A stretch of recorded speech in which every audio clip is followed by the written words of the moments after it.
What's going on, everybody? This is Jay Leno, and I'm here with my buddy Torvik to do our part two from last week's stream of the TMNT. How you doing today, Torvik? Doing pretty good. Sounds good. Sounds good, man. So, we did not get a chance to touch bases on the issue 149. So I've got my review of the of 149 for the people that haven't read it.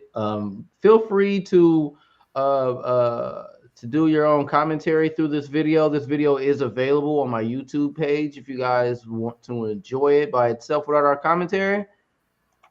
But without further ado,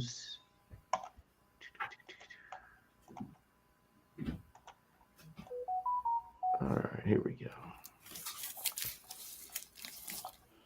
What's going on, everybody? This is Jay Leno, and I'm here to give you guys my review of the TMNT IDW issue 149. Okay, so immediately this issue starts off with Koya giving Bob that drop kick just to save Leo in just enough time from his attack, and then out of nowhere, this spirit-like entity version, or it could be the plunging, grabs a hold of the crew along with Koya just to send them away to pretty much gather some distance away from the future evil Bob.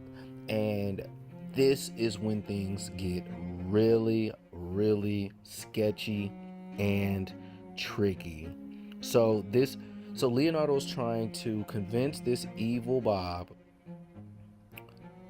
to basically do right, because this future Bob is dead set on working with Armagon to try and get his human self back.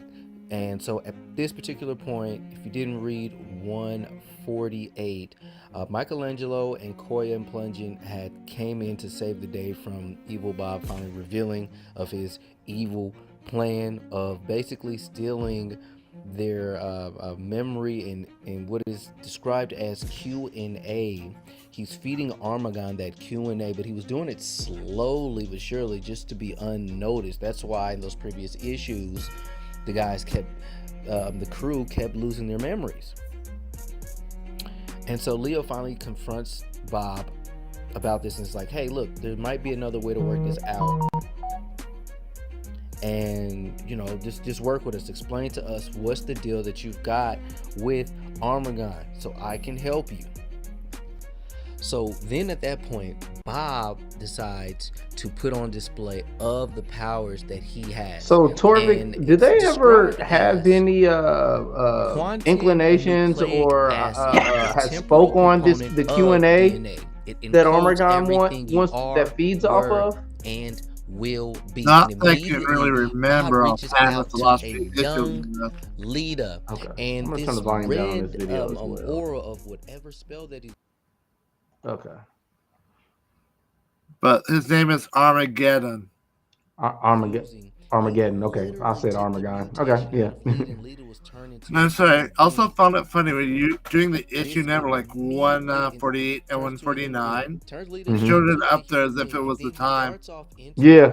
It was It's a auto caption. It doesn't capture the way I pronunciate words properly as well. Armagon wants to be released from freedom, and the deal that he made with Bob, with this particular future Bob, was so he can be a human being. So he escapes through. This immediately, like angers Leo to the point of tears, because let's just look at it.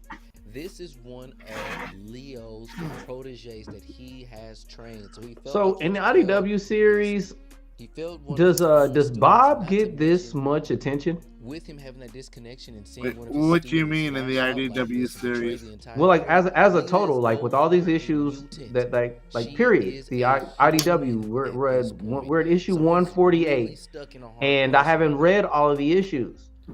So I'm asking you, does Bob get that?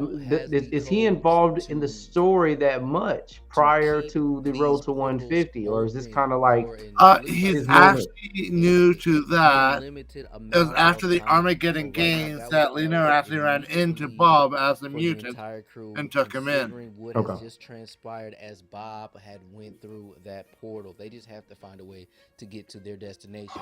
That's me speaking on Leonardo, Mikey, and the crew that were left where they were. And then Bob So technically, he's a bit of a fresh character, as much as Venus being a fresher character to the eyes of these new fans in this series. And City Time came from 148 with Jenica. So right now, Donnie, Venus, this future. Did you get the issue where you first get to meet the fifth turtle? Or Jenica, I think her name. Yeah, well, okay. So I've got the first the first appearance of the. I think her first appearance. This is the first appearance, issue 51. This is before she's mutated. Yeah.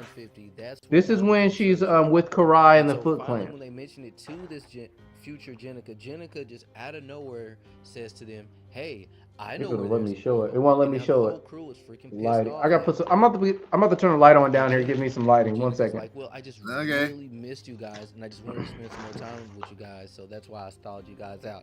They're like, thank you, but no thank you. That's selfish as hell. You're sitting here wasting our time, and the existence of us, period, is on the line right now. There's no time to be playing around.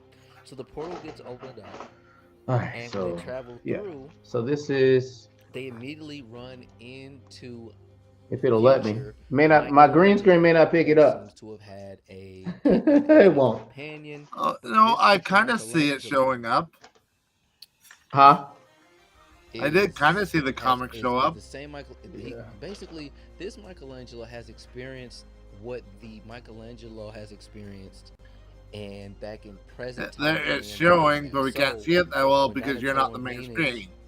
And Bob go through that portal, and they run into him. He explains, he catches them up as to what's going on. Kind of, yeah. Because during this entire time, there's still glare through time. So then Donnie. Oh yeah, there you go, no glare. But yeah, so I ended up getting 51. And then immediately the cover.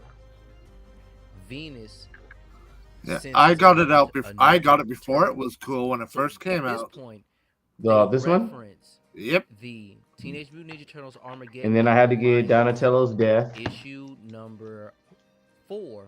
And also we're going to one of the prizes of the IDW series. Issue 44. IDW series with issues 127 along with Jenica. And Jenica's one of the biggest highlights with her being the fifth turtle. And the whole Donatello thing was a big thing because no one expected that. Was used for her, and I never believed he was actually dead anyway. Then, yeah, I mean, I don't think it was going to be permanent. I didn't think it was. I definitely was not. I did not think it was going to be a permanent situation. And then, I've got the number 7. Yep. Him, so they and that's the one where in the battle with the 4 turtles, Donatello won the wrestling match. Ended up getting famous on television and from his social media presence. And Raph kept wearing that costume for a few issues. Of the Road to 150, and this whole time they're trying to, find this other Donatello. And then after a while, Splinter's asking why he was still wearing the costume. And Raphael says something on the lines of, well, we're ninjas, supposed to be stealthy and whatnot. That Splinter kind of will get an idea or something like that. And then Raphael had a smug look against Leonardo. A portal opens up and Future Bob pops in and arrives. So when they see this happen, immediately they confront this Bob. Again, they don't know that this Bob is evil. So the only person that's much more skeptical about things. I have that is one. The Future Bob that just came from the portal because he sees the other Bob, and he is pissed. So Venus opens up a portal. Armageddon arrives right there to bite a chunk out of Michelangelo's apartment where they stay at. Future Bob. So one question I've had with these last 3 issues, well, I guess 4 issues, is Donatello and Venus and everybody there's some sort of lapse of memory when the time travelers with Venus, Donnie, and Bob, when they run into these other turtles in these time frames, these turtles' memories is kind of shot. We don't know. Or they kind of seem out of it.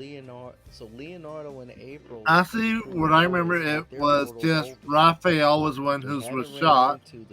Michelangelo became a recluse. Yeah, but even okay. But it was kind of beyond Michelangelo's behavior, because every last one of them didn't want them to leave because they all were alone for so long, and so they kind of slowed down the process of them getting to their task in each one of these issues. So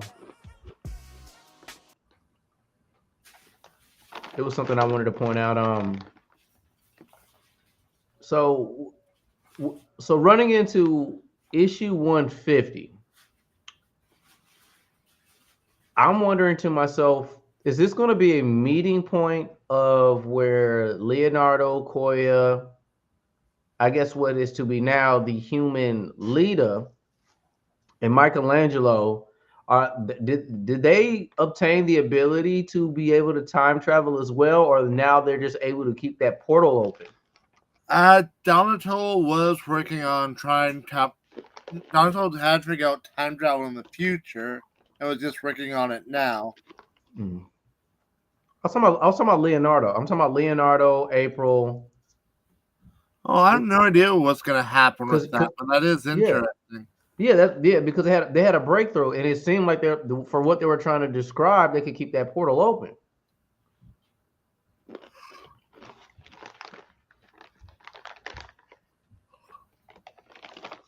So then, and then of course, and so hold on, and then did that Bob that was in the future with Donatello, was he devoured by Armagon?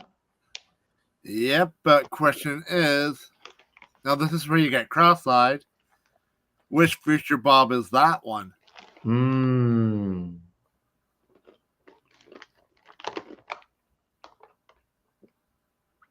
That is a good question.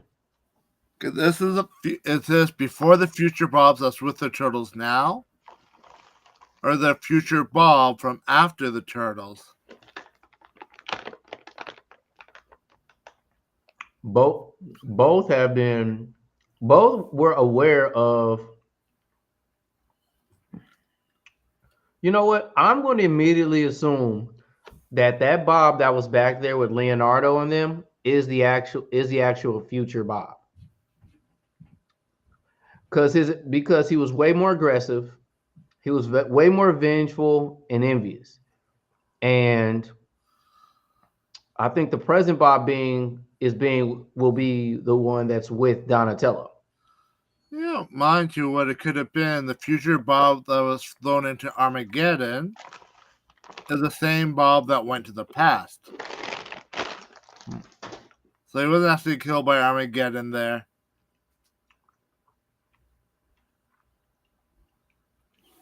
And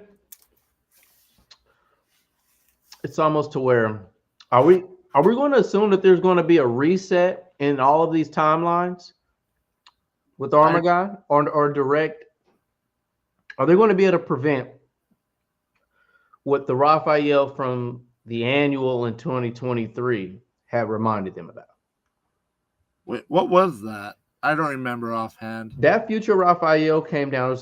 It was annual 23 out of time, and he came back from the future to say that Armagon ends up Donatello is going to eventually get into magic, and this magic and him taking those technology and those spells further was going to be the doom of all the turtles, which is kind of foreshadowing of where we're at right now. Yeah, because apparently it was Donatello who did whatever that got either created Armageddon or got its notice. Mm-hmm. Exactly.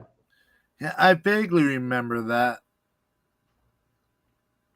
So I mean, not everybody grabbed that annual issue. The crazy thing is one of the buddies of mine, Nerd Culture is Toxic. He had told me, he was like, generally the annual issues of any comic book series, it's normally a throwaway of an idea story that they couldn't keep in continuity of the series.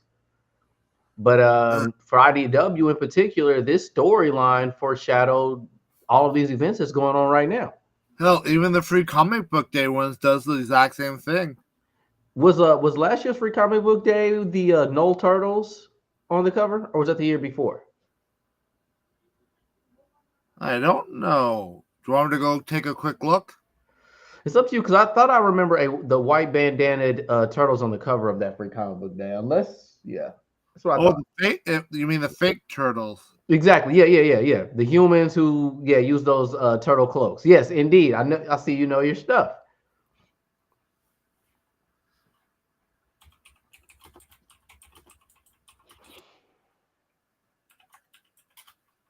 Indeed. Okay. With that being said, so I guess without any surprise, for TMNT fans, one moment. Yeah, for TMNT fans, they might think that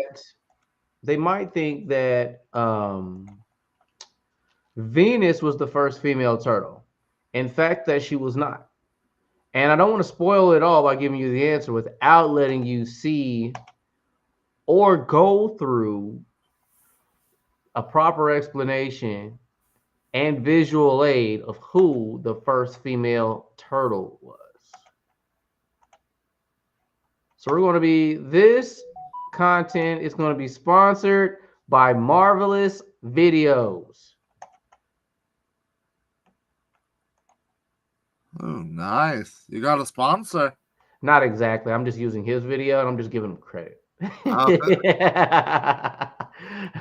Brought to you by Marvelous Videos.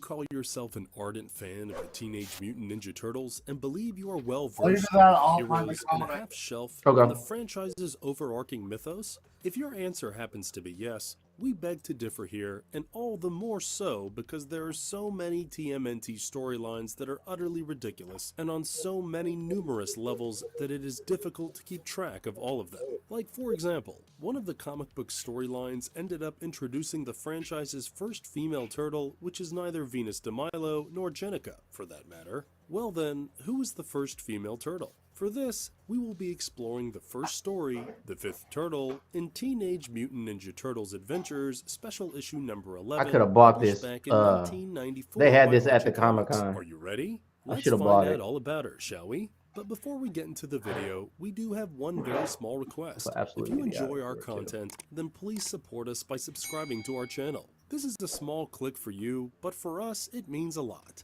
Thank you. Now let's begin. The Fifth Turtle Explored. The Surprise Birthday Party. Steve Sullivan and Brian Thomas's epic tale begins with Splinter making his way back home through the sewers of New York City with his favorite pizza that has his preferred toppings of double anchovies and black olives, and looking forward to a calm night all by himself. Believing that his children Leonardo, Michelangelo, Donatello, and Raphael have gone to visit April, and that he will not only get to relish his favorite pizza in peace, but also spend some personal quality time, Splinter is almost at his door, oblivious to the fact that his children are sitting in the dark, all set to celebrate his surprise birthday. So with Splinter opening the door, the lights are turned on, and the group inside is seen screaming, "Surprise!" and "Happy birthday!" Of course, Splinter did not see this coming, and the surprise gesture has him dropping his specially customized pizza on the floor, which gets spattered in the process. We get a good glance at everyone who is part of Splinter's surprise birthday. The group includes the Turtles, along with April O'Neil, Ninjara, the female fox, and Oyuki Mashimi, a former foe turned friend of April and the Turtles. With April placing the birthday crown on Splinter's head, the latter is seen to be quite happy with the gesture. Splinter was earlier led to believe that his sons had forgotten his birthday, but Leonardo reminds him that his sons are ninjas at the end of the day, and that makes them incredible at being sneaky, and that everything was a ruse to catch him off guard.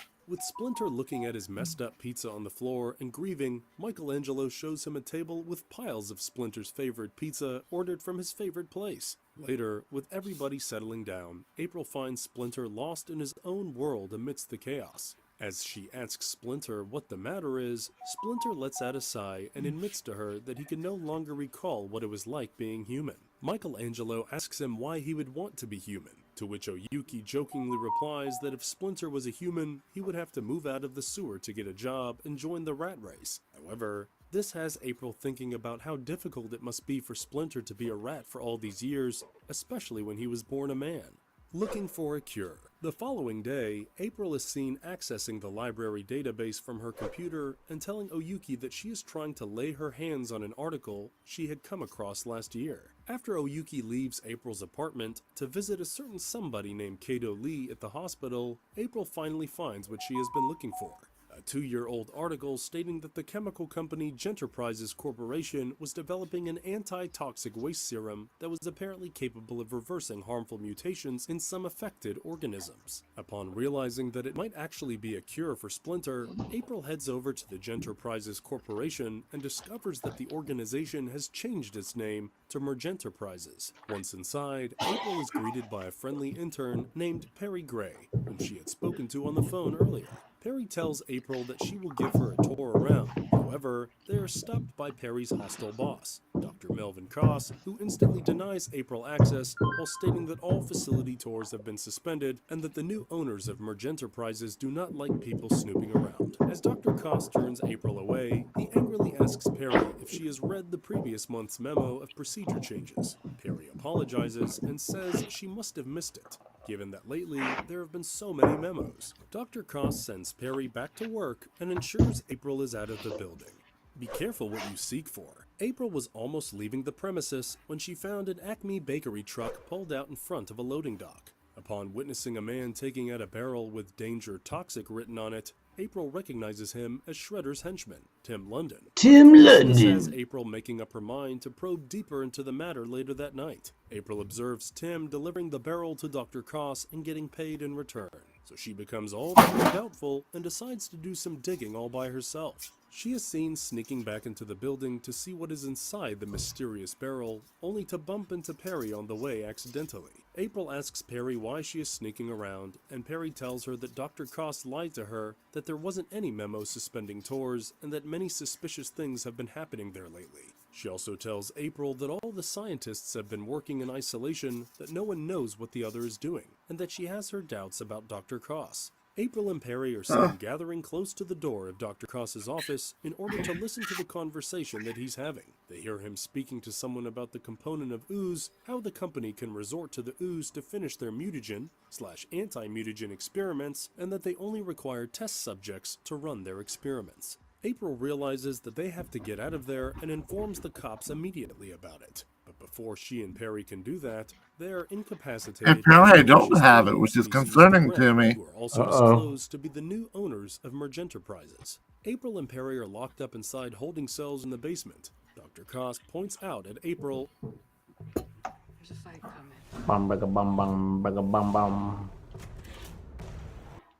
and tells the Grem that she was snooping around earlier that day. The Grem looks at April and Perry and tells them that they will make excellent experimental subjects. April tells them that her friends will come looking for her, but the Grem named Emdar states that her friends won't even recognize them and has April and Perry exposed to their new batch of mutagen, which transforms April into a mutant turtle and Perry into a mutant squirrel. There you have it. Emdar is highly pleased by the result and states that they are ready for a Grem test subject. Before leaving the basement, Emdar also says that Dr. Koss is due for a recharge session in the Persuader.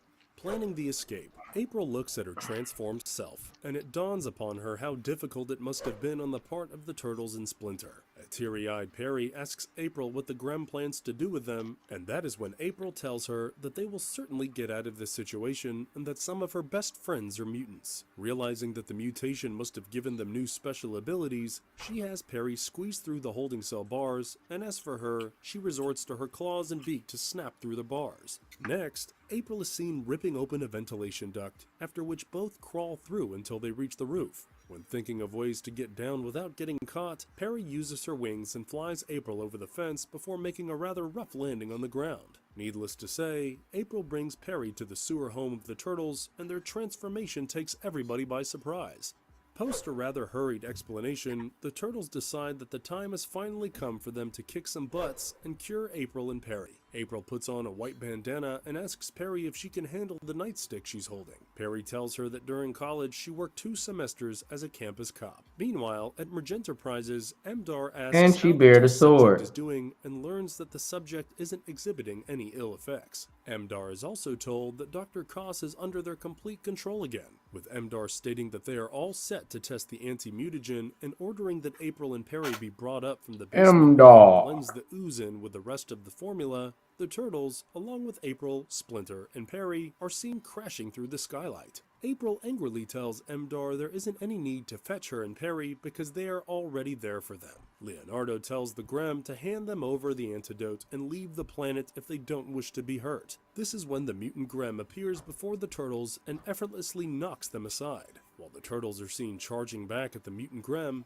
April stops Perry from engaging herself in the battle and tells her that they will need more than muscle to be victorious in the fight. April recalls Emdar stating that And then, the in fact, anti-mutagen was April almost O'Neil done, has so always she been able to decides have finish some it. sort of She, combat, along with even Perry, all the way back discovers to the the vat Archie that films. contains the As reagent we can and see, dumps the she entire ooze put into it. hands as a Next, Perry human connects the onto the hose pipe aliens. to the vat, and April tells the turtles to Well, duck. she does get After which she training by sprays the Splinter mutant as Grem with well. the anti-mutagen brew she concocted. This has the mutant Grem transforming back into a normal Grem, and it is only fitting to say that the entire lot of the Grem are easily defeated by the turtles after that. After the Grem are seen taking off in their spaceship, the turtles locate Perry, who tells them that Dr. Koss, despite being confused at the turn of events, is feeling much better than before. Perry addresses the bigger issue. Since they have used up Archie literally series most of the isn't one of my anti-mutagen on the mutant favorites, Grem, but only with one me amongst being a all can be fan, cured with whatever still is read. left of the anti-mutagen. After the turtles state that they love being mutants, Splinter also says that he isn't interested either and that he has grown highly used to his current life.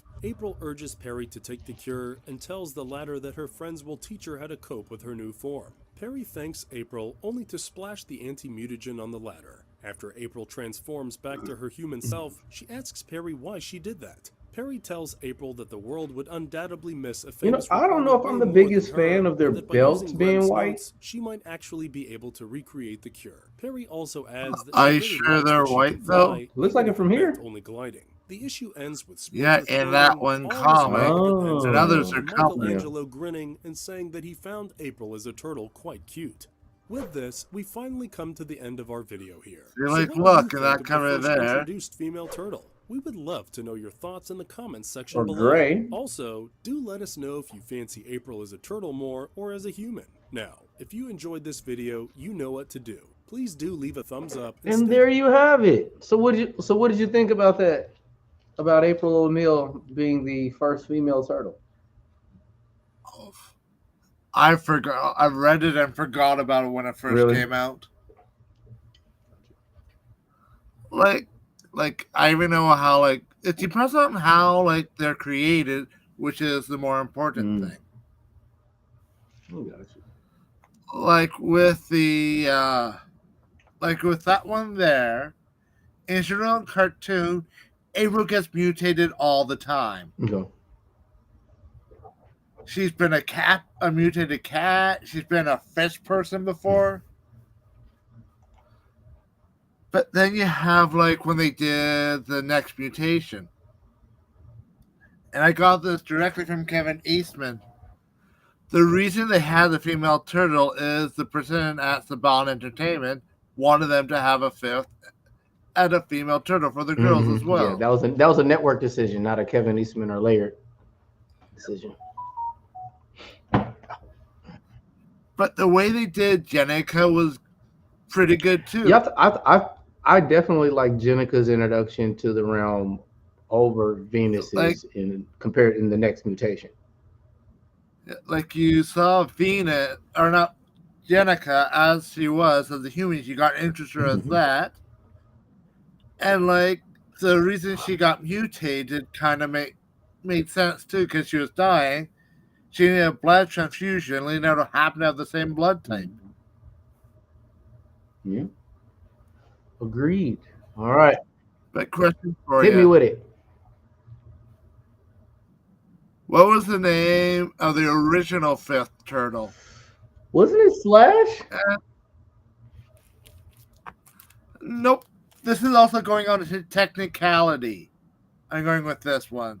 Okay. If it was off the TV show, it was Mondo. You're not talking about Mondo Gecko when they had that. He was not a turtle. I know, but he called him their brother. Remember? In the cartoon characters were mutated at the same time of the same group. So I guess they kind of adopted him as a surrogate brother. Okay. What it was is the original comic book. Eastman Lives were talking about they're going to introduce the fifth turtle. He'd be named Kirby. Kirby, yeah, I remember Kirby.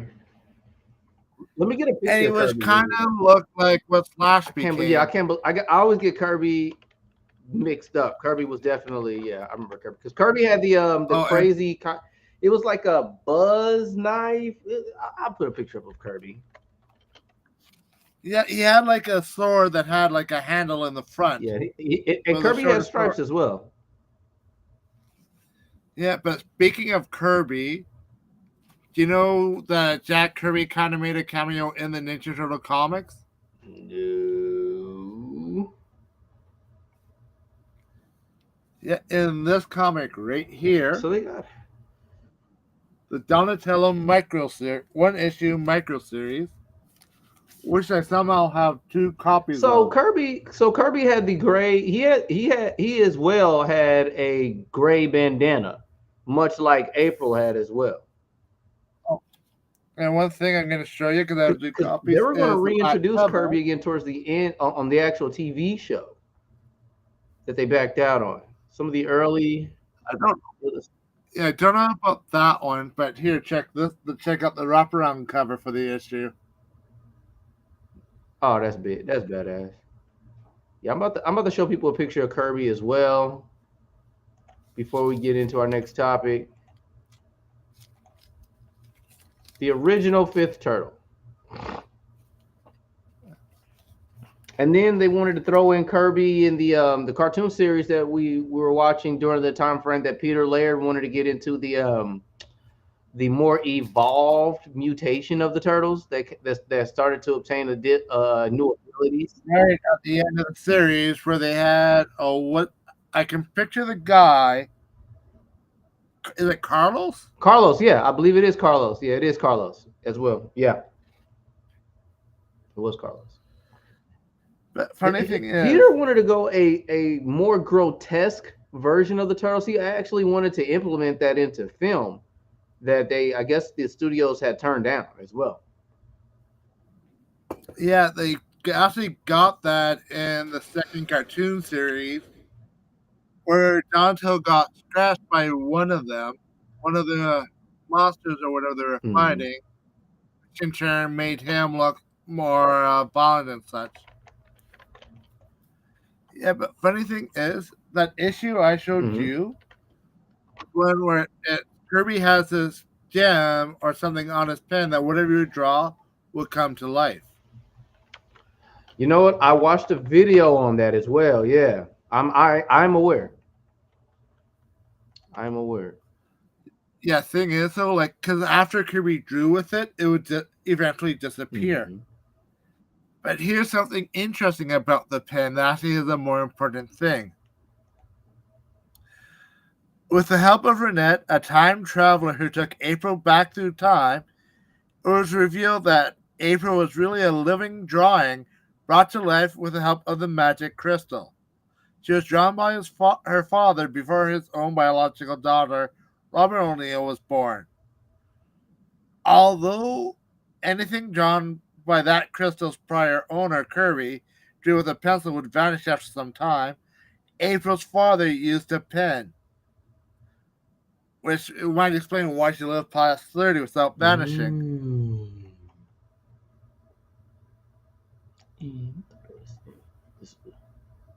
The warp crystal that you were referring to. Yeah. Oh, one other cool thing I actually found is, remember that issue I showed you before?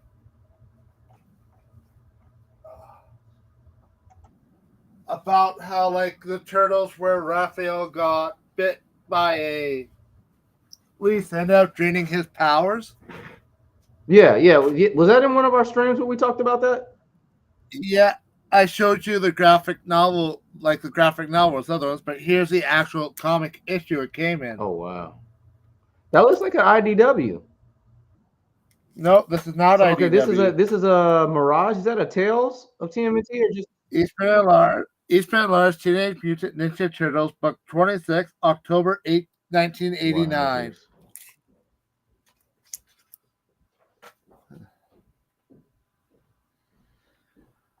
What do you know? I'm glad we added that segment in there as well. Yeah, it's always fun to learn about that stuff. All right, we're about to go. 10 of the most underrated Teenage Mutant Ninja Turtle villains. Boom.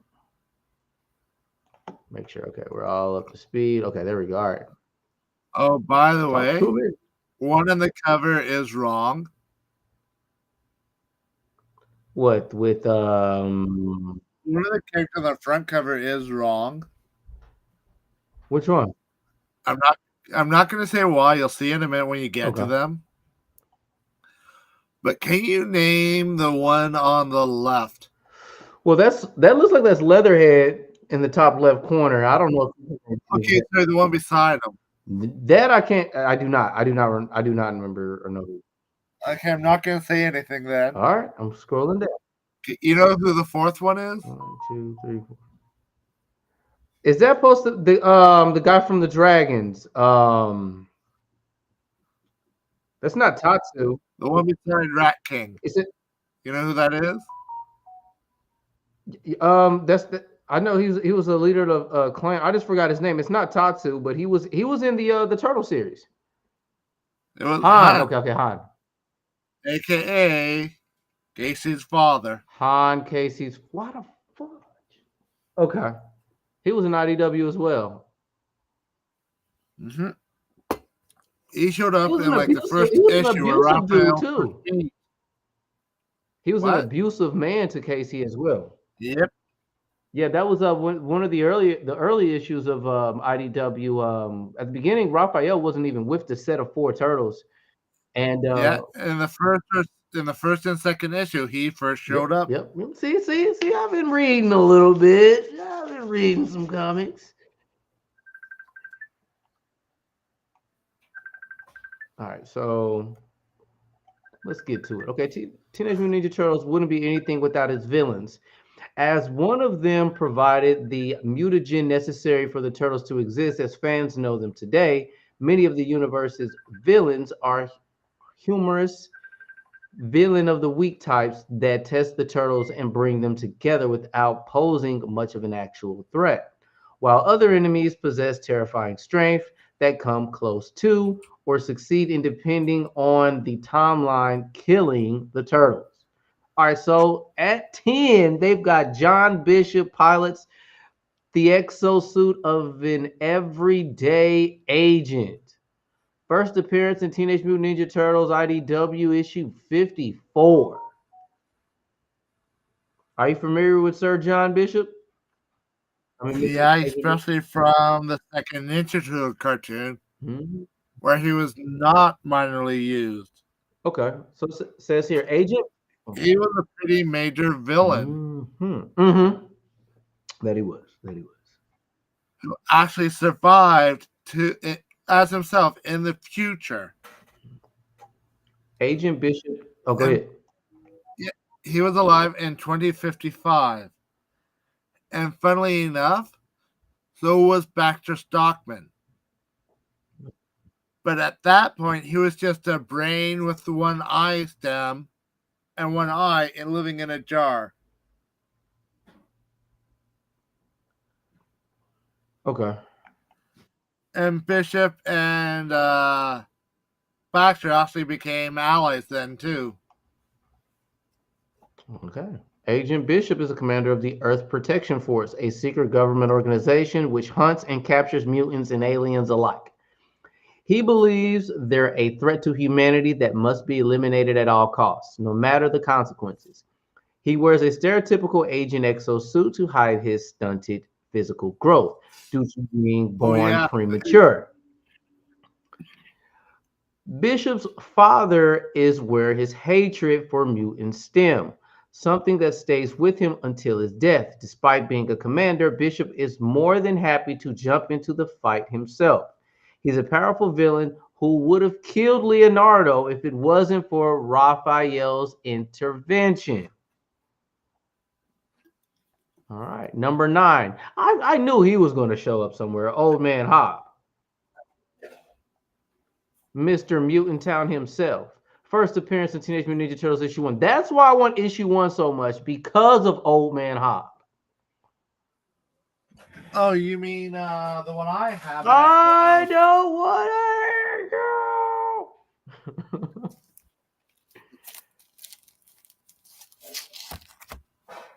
I was so mad. I was gonna grab issue 1, but the vendor at this particular vendor at the con didn't. Only form of payment he took was cash.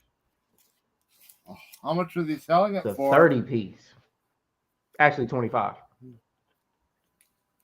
Yeah, that's pretty good. Freaking excellent considering what happened if I grade it. Was it the Raphael one though? Yeah, I believe so. Hold on. It was like he was walking in the sewers. It was. I mean, all 4 have the red bandanas. You know what? I think it might have been Leo, the one that looks like he's walking in the sewers. You mean this? Not one that here? one. It's not. Hold on. No, it's not that. Let me see the other ones. Let me see the other ones you got. No, it's them walking to whatever with their Yeah, weapons. it's just I knew that wasn't the cover that he had. That's why I was asking you to see the other ones, if you have them in your possession. And not exactly handy. Okay, right that's fine. now. But yeah, I mean, for the most part, all the rest of the covers look exactly like that, just with a different turtle. It's just one big collage of all 4. So Old Hob came into contact with the same mutagen that mutated Splinter and the Turtles, turning him into a mutant cat after being abandoned by his original owners and living on the street.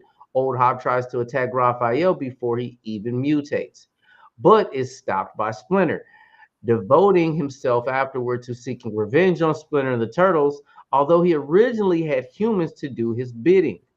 Old Hob later co-founds the Mutanimals with the goal of protecting mutants from being exploited. Old Hob is powerful enough to take on both Raphael and Casey successfully, only failing after the arrival of the other turtles. That was when they first met without any training. Number 8, Baxter Stockman. I thought Baxter would be higher than this. Going back to Old Hob. You said what? Going back to Old Hob, there's an actual Ninja Turtle villain from when they did the Future arc named Verminator X. You said Verminator? Verminator X. I can look up Verminator X. Is that with a V or an F? V.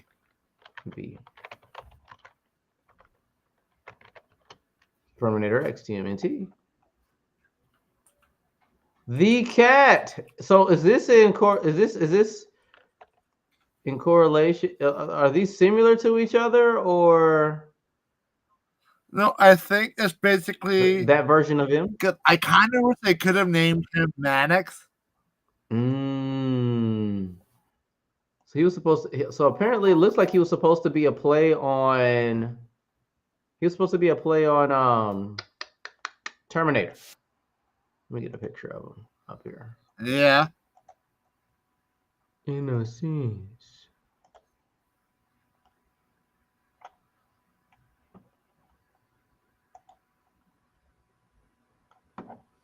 Terminator X.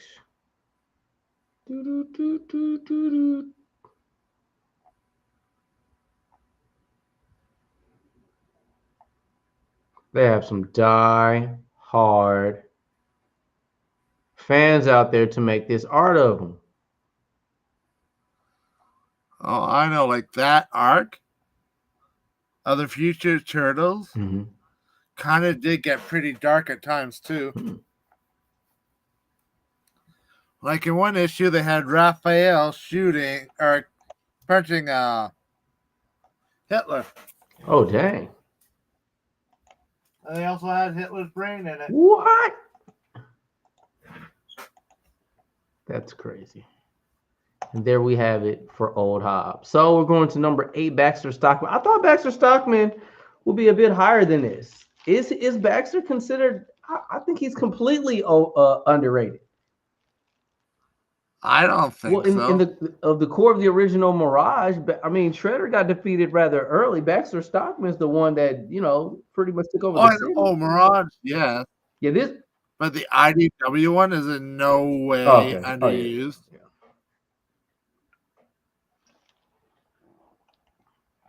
I guess that's why he's so high on here. I was about to say, so yeah. Also, first appearance in IDW's issue 1. Baxter Stockman's intelligence and tactical abilities were honed as a child, which he used to take his father's company, Stock Gen, away from him. He's the original creator of the mutagen that mutates the Turtle, Splinter, Old Hob, and several other animals. Number 7, Bebop and Rocksteady. I mean, for the most part, they're formidable villains. Again, they're not really underused. They're with Karai. Yeah, I mean, to the fact that they defeated Donatello makes them like tough, but how are they underrated though? Like maybe they're trying to say their strength and abilities are underrated because of the original TV series kind of made them goofy as hell. Or underused. Yeah, that's true. I mean, they were in every episode, but like that's at the point to where when TMNT turned into like Hanna-Barbera with Scooby-Doo. Yeah. Let's see here. So originally human gang members, Bebop and Rocksteady fight for the right to become mutated members of the Foot Clan after being kicked out. Their brute strength is impressive, having easily taken down a horde of Foot Clan ninja and beaten super genius ninja Donatello within inches of his life. Yep. Issue 44. Although Bebop and Rocksteady pose an intimidating physical threat, they can be manipulated against each other, which Michelangelo does to get them to temporarily split. When it's thought that they're reverted back into being humans, Bebop and Rocksteady tried to live honest lives, but quickly went back to their old ways after realizing it was only a distortion. Yeah, they were set up. Here we go. And then we have Zanraman transformed Triceraton society into a ruthless dictatorship. Yeah, you barely hear about. Well, they have their own part on Earth that's their own area. What am I? Actually, I think the 2012 three-dimensional series did the Triceratons the best. That's the best iteration of them that I've seen come to the TV screen. Zanraman is an intelligent, ruthless leader who takes whatever he pleases through sheer intimidation. Triceraton society is initially a democracy, but Zanraman claims the state's power for himself and transforms it into a dictatorship under his rule. Zanraman ends up locked in a war with the Federation that leads him to side against the Turtles as well. This ends up crumbling everything Zanraman has built as he's taken hostage by the Turtles and shot by his own men. But he survives these injuries and his ultimate fate is currently unknown.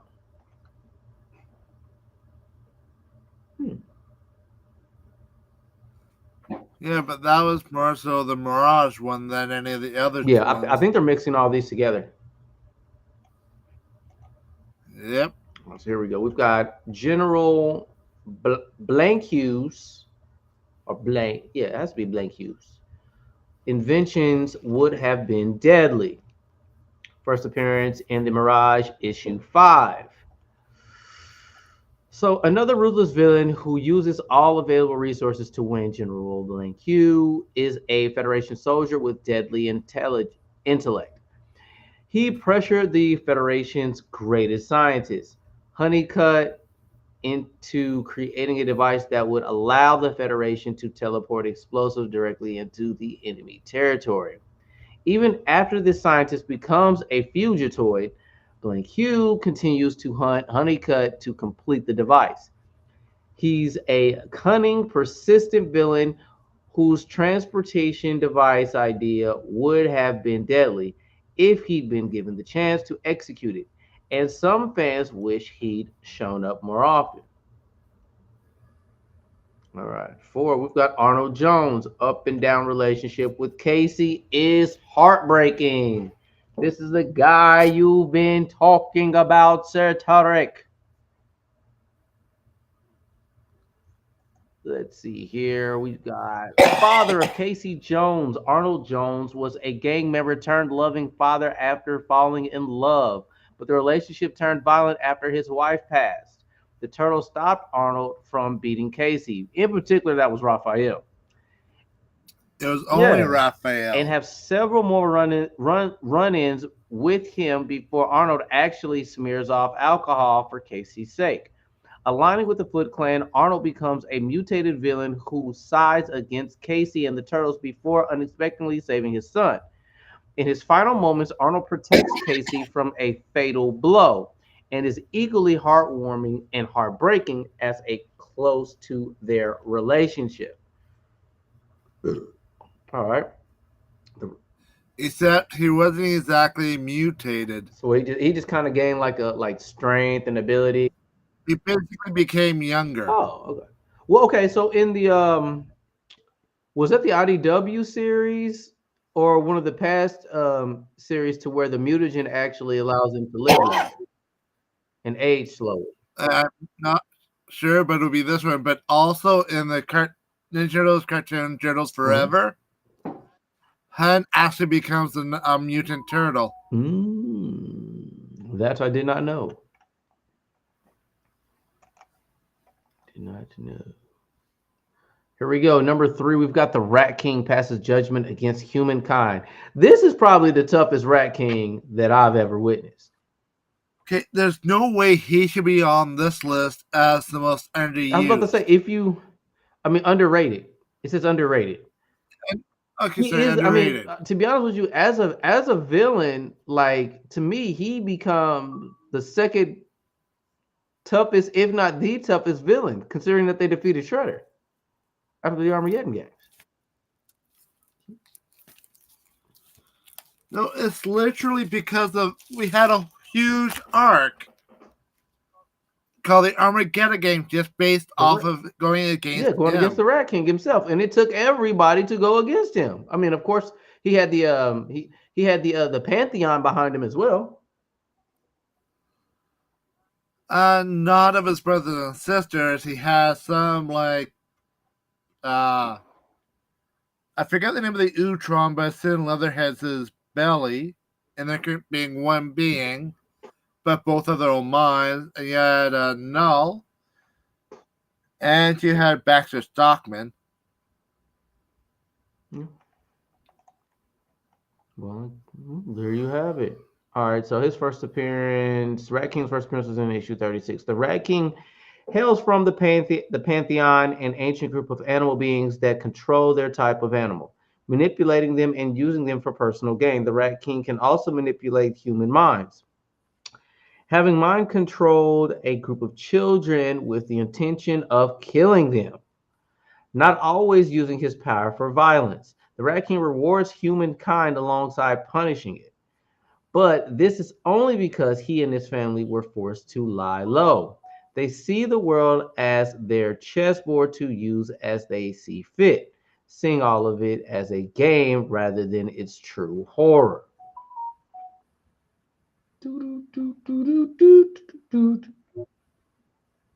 Armagon is a cosmic shark who devours time. So that shark was Armagon that we saw in that picture. Yep. Got you. First appearance was in the Armageddon game, the Alliance issue 4. I mean, that's an IDW. So I guess they're trying to keep the IDW. They're trying to focus on IDW considering what's going on. Because I don't think that's his first appearance, period. the question I have is, why do they show the Archie's version of him on the top? Exactly. Maybe that's just an Easter egg itself. All right, so Armagon is a cosmic creature shrouded in mystery who takes the form of a shark and is the cause of the turtle's inevitable death. It's a creature who exists in other dimensions entirely, appearing out of an eerie red and black portal who easily wipes out all of the Ninja Turtles aside from Donatello. Not much of Armagon's exact origin is known, and the idea of such a destructive cosmic god in the Turtles universe is terrifying. Before this, Armagon was more of a light and playful villain of the weak type of character, but IDW's version turns him into a horrifying, indestructible threat that represents the end. Armagon. Yeah, Armagon, Armageddon. Look comparison. King Komodo. I don't even know who King Komodo is. Almost killed by the allies of the Turtles. Made his first appearance in the first issue of Mirage. Are you familiar with King Komodo? Yeah, but in the first issue of Mirage. I don't know if this is a certain volume, but it says here, first appearance Teenage Mutant Ninja Turtles issue 1. Continuity, Mirage. Maybe they don't know what volume. Might have to fact check these guys at CBR.com.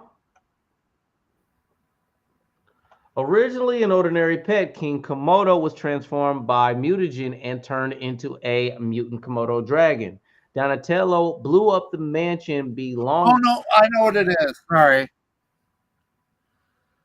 Did you say Mirage Comics? Yeah, it says Mirage. Yes. Okay, it's Image Comics. Komodo's first appearance was in TMNT's Image Comics? Yes. Oh, okay. Well, that's a typo. Yeah, man, somebody. Because I did recognize him. Yeah, the Image comic was the one that I know for sure Laura, not both on Eastman, but this is in no way part of the Ninja Turtles continuity whatsoever. Let me see here. King Komodo.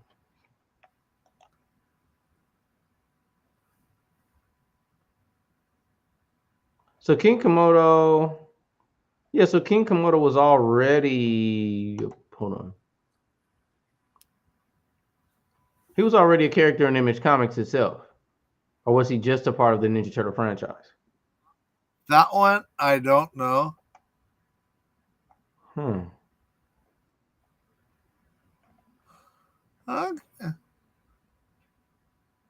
Okay, well. But in the Mirage series, what happened with that one is Leonardo lost a hand. Right. Raphael's face got basically hit by an explosion, which really messed up his face. And Donatello basically fell out of a helicopter, landing on his shell, becoming paralyzed. Dang. And when the Turtles went to find him after that had happened, all they saw was his shell. So he's had a prosthetic. Donatello has a reputation of having his shell destroyed. Let's just call a spade a spade. In Mirage and in IDW, he was able to get a prosthetic shell in IDW. Or was that? Yeah. What had happened is there was the weird things happening where there was these robots or kind of androids where this living computer would take over their body. And Donatello was able to that thing because the body it had when it and all both fell out of the helicopter. Donatello survived. The human person didn't, so the robot thing merged with Donatello. And so there's a whole thing for a while. Was it still Donatello in there? Or was it just a robot having taken over and got rid of Donatello's mind? That is the But $1 million question. I'm not sure if it was King Komodo or one of his people, but they actually bit off Leonardo's hand. We're about to find out. That's what we're about to do. And at the end of it, it shows with Leonardo's hand growing back. So eventually, and I believe Michael Raphael's face was also healed. Jeremy offhand what happened to Donatello if he was fully healed. But they have a healing power in that one. Hold on. Okay, so originally an ordinary pet, King Komodo, was transformed by mutagen and turned into a mutant Komodo dragon. Donatello blew up the mansion belonging to King Komodo's brother, believed to be caught in the blast, but Komodo survived in actuality and was trained by a Kinoichi named Pimiko. King Komodo is ruthless, not above killing children, and has the intellect to set up traps that catch the turtles by surprise. Komodo's brother tries to turn him against his master, but King Komodo resists his influence and turns against him, ultimately making an ally of the turtles. So, with what you said, I don't understand why they didn't mention, King Komodo, or at least being a part of. Oh no, it was King Komodo who bit his hand off. Yeah, Donatello became had an organic metal symbiote. Let me see if somebody has that particular issue up on. Let's see here.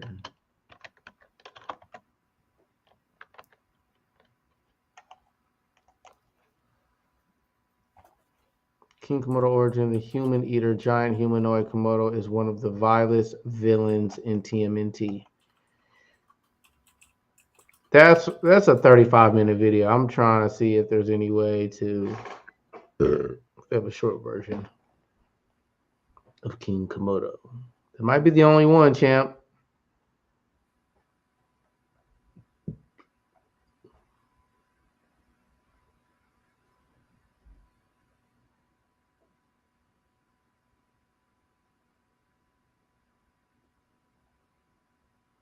Yeah, that's what I'll do. I'm gonna put this King Komodo up in the chat. It's a 35-minute video. Unless you want to, we can enter. We can go slightly into it without. We don't have to watch all 35. Let's go on. We'll do that next time. Let's go on to what we're actually here to talk about. Okay, I got you. What's going on? We're gonna talk about the whole thing with Lita and her introduction. Okay, so you said Lita's introduction as far as like just period? No, because we ended up talking last time about Lita, where how she became the apprentice to Renette. Yes. Okay. Yes. Yeah. Yes.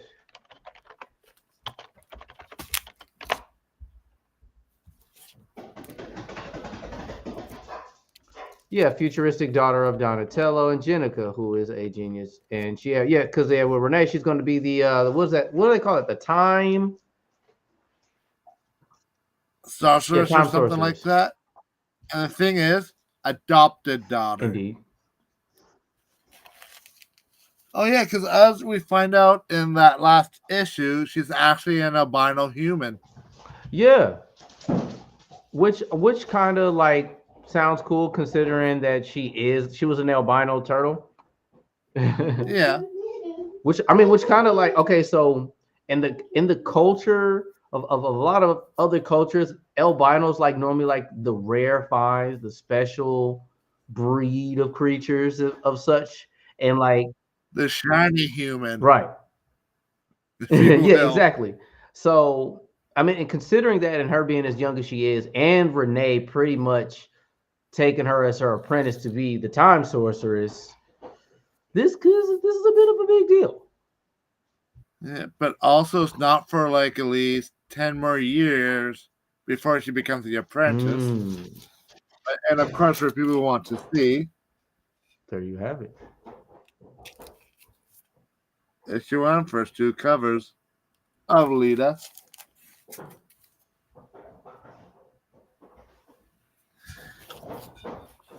lot of people may not be familiar with we could introduce them to. Oh, for the second issue, cover B is pretty cool. I can't remember which turtle it is, but it's one of them hugging their father as a human. Okay. On the really cool but kind of creepy cover here is Venus. Yep, I've got that one.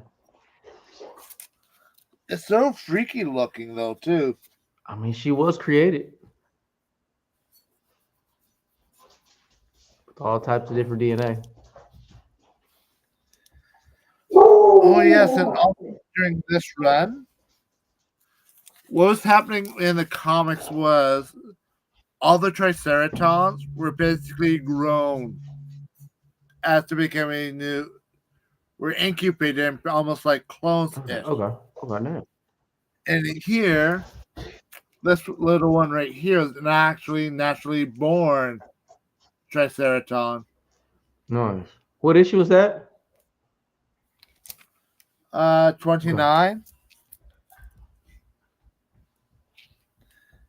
And here's I like this Eastman drawn cover of Venus. Oh yeah.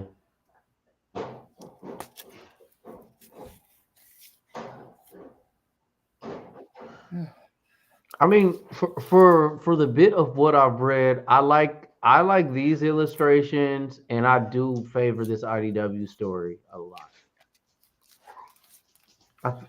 Yeah, well, I have at least of the main comics, I have at least 2 covers of each. I like cover A and B of the comic. Nice. Let me see here. All right, I'm about to close this thing out. There's a lot of commotion in the background. Okay. See, I told you we should do that next time. It's fine. They're going to give us some content soon as well. Hold on one second. Let me mute myself.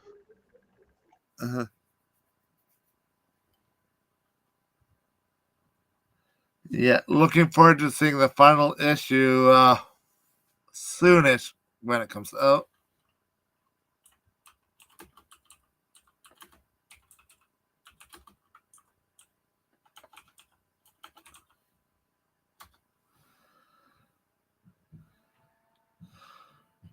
Ooh, April.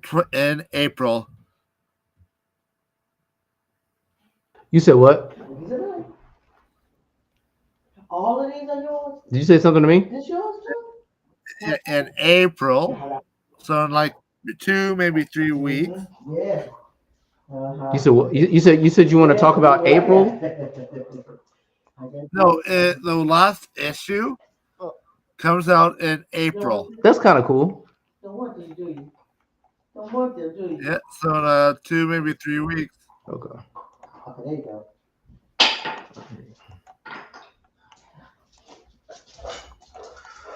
Well, everybody, be sure to hit the like and subscribe button. Let us know if you guys want us to cover any particular characters or any comics. If you guys want to join us as well, let us know. You can find me on YouTube at JLYNO. Torvik, anything you want to include or let people know about yourself? And not for myself. I do have a YouTube channel, but it's only 1 video on it. And that was done many years ago. I got you. Well, this is TMNT Discussion. Thank you guys for watching us. We're out. So special.